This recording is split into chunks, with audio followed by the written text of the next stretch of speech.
మనం చేయవలసినటువంటి సాధనా మార్గంలో చేయవలసినటువంటి 3 కార్యాలు ఏవైతే ఉన్నాయో అది దాంట్లో 3వది ఈ అధ్యయనం అనేటట్టు.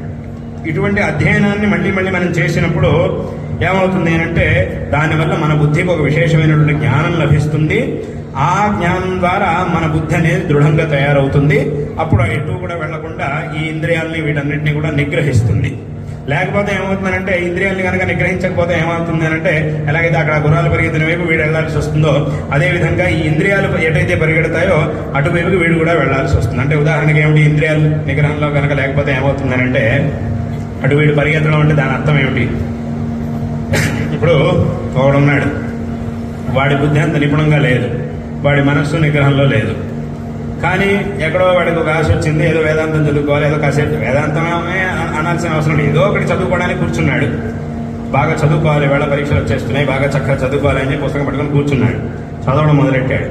కాసేపు అయ్యాక ఏమైంది, పక్కన ఎవరో మాట్లాడుకోవడం మొదలెట్టారు, ఎవరో అక్కడికి వచ్చారు, వాళ్ళు మాట్లాడుకోవడం మొదలెట్టారు. అప్పుడు ఏమవుతుంది, వెంటనే చెవులు అక్కడికి వెళ్ళిపోతాయి.